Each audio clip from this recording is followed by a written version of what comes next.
Bonjour à tous. Nous allons regarder Ézéchiel 37. Donc, nous allons regarder la vision des ossements desséchés. Donc, Ézéchiel 37 au verset 11. Alors, c'est Dieu qui parle à Ézéchiel. Il dit ceci. Il me dit, fils de l'homme, ces eaux, c'est toute la maison d'Israël. Voici, ils disent, nos eaux sont desséchées, notre espérance est détruite, nous sommes perdus. Alors, dans ce passage, le Seigneur est en train d'expliquer à Ézéchiel la signification des ossements desséchés qui viennent d'être ressuscités. Alléluia. Donc, il donne le sens de cette vision à Ézéchiel. À quoi elle correspond? Donc, Dieu dit que ces eaux desséchées-là, qui sont dans la vallée, c'est toute la maison d'Israël. Alléluia. Et il dit que cette maison d'Israël dit, nos eaux sont desséchées, notre espérance est détruite, nous sommes perdus. Alléluia. Ça, c'est fondamental.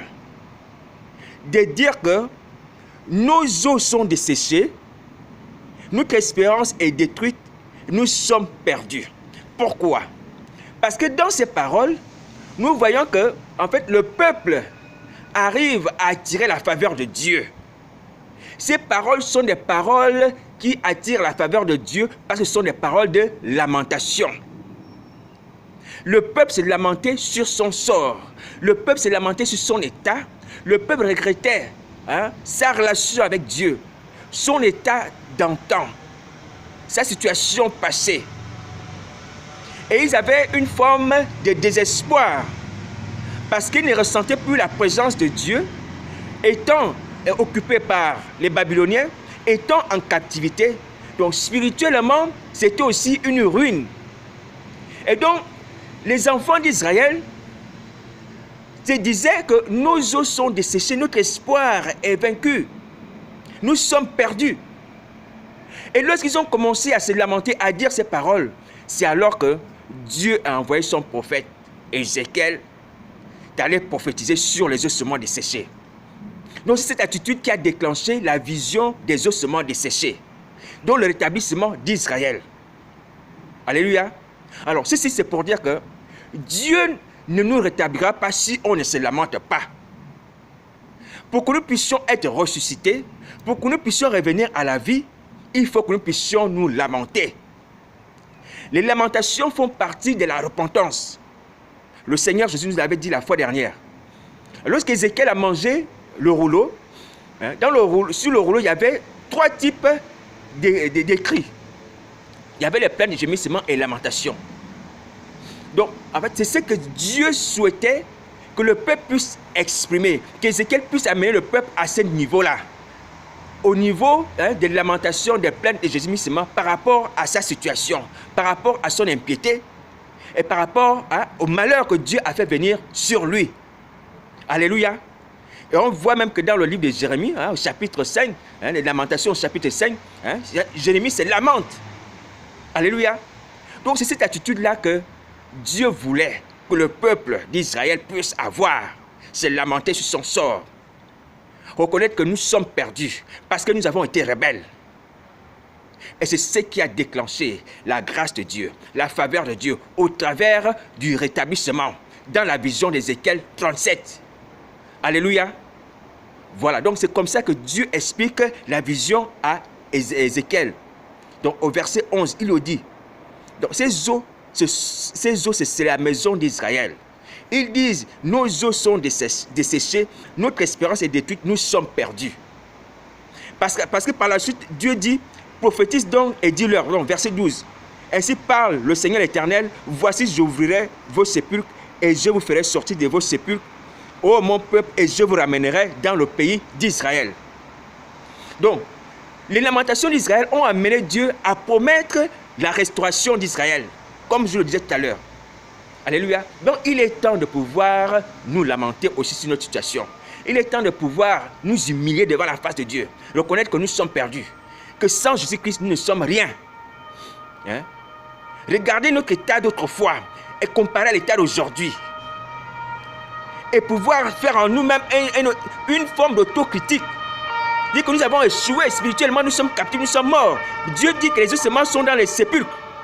Les enfants d'Israël sont dans les sépulcres. Donc les sépulcres sont les prisons sataniques. Mais que Dieu promet promet de libérer les enfants d'Israël de ces prisons sataniques, de ces sépulcres-là.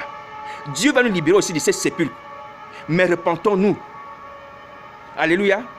Donc ça permet également de signaler, pour ceux qui pensent que la résurrection des ossements desséchés d'Ézéchiel a été faite comme sans effort, sans participation, si vous voulez. Non, il y a eu une attitude. Il y a une attitude, cette attitude-là, cette attitude de lamentation. Lorsque le peuple d'Israël a commencé à dire, nos os sont desséchés, nous sommes perdus. C'est à ce moment-là que Dieu aussi a promis la restauration. Donc Dieu ne promettait pas la restauration aux gens qui sont indifférents à leur situation, aux gens qui sont indifférents à leur propre situation, à leur sort, à une future condamnation dans le lac de feu, à cause de l'impiété. Alléluia. Donc il faut aussi une attitude qui va déclencher également notre résurrection. Voilà pourquoi je vous propose qu'on prie. Il faut prier, il faut qu'on se lamente devant Dieu, dire à Dieu, notre espérance ici est détruite. Nous sommes perdus sans toi, Seigneur Jésus. Nous mangeons des choses impures. Comme Jérémie pouvait le dire, nous payons notre eau. Pour boire de l'eau, il faut que nous payions. Les enfants marchent avec la main au cou. Racontons notre misère au Seigneur. Ce que nous subissons à cause de notre impiété, de notre rébellion, de la servitude satanique. Et il nous délivrera. Alléluia. Donc, le chapitre 12 est la conséquence de ce qui s'est passé le verset 12 est la conséquence de ce qui s'est passé au verset 11 d'Ézéchiel 37 là. Donc, la résurrection des ossements desséchés ne s'est pas faite comme ça, sans que le peuple puisse participer, sans que le peuple puisse réagir d'une certaine manière. Alléluia, il faut réagir. Il faut qu'on prie. Voilà, donc c'est ce que je voulais vous dire ce matin. Donc, prions, lamentons-nous devant la face du Seigneur. Il va nous relever. Le Seigneur Jésus ne veut pas notre mort, mais il veut notre résurrection. Alléluia. Donc, contactez-moi sur ma page Facebook, sur YouTube, sur mon téléphone. Et on va prier, on va se lamenter, on va se dépouiller. Dieu nous fera grâce. Ce qu'il promet, il réalise. Alléluia. Voilà, donc, prions, prions. Vous pouvez aller vous-même au pied de la croix. Demandez au Seigneur Jésus, Seigneur, toi-même délivre-moi. Toi-même ressuscite-moi. Tu peux aussi demander à un frère. C'est la même chose. Ézéchiel signifie, l'Éternel fortifie. Donc au travers de Jésus-Christ, tu auras la force. Tu vas revivre. Alléluia. Parce que Ézéchiel, c'est l'image de Jésus-Christ. Mais Jésus-Christ envoie ses enfants. Comme il a envoyé Pierre, comme il a envoyé Paul. Alléluia. Donc n'hésitez pas à contacter les enfants de Dieu. Ceux qui ont reçu l'onction, ceux qui ont reçu l'appel, ceux qui ont reçu le message, le rouleau. Alléluia. Ceux à qui Dieu a dit mange le rouleau. N'hésitez pas à les contacter. Voilà, que Dieu nous aide. Et que le Saint-Esprit vous pousse à cela aujourd'hui. Arrêtons de passer du temps en veille sur Facebook, sur Internet, sur YouTube. À ne rien faire. Il y a une urgence là.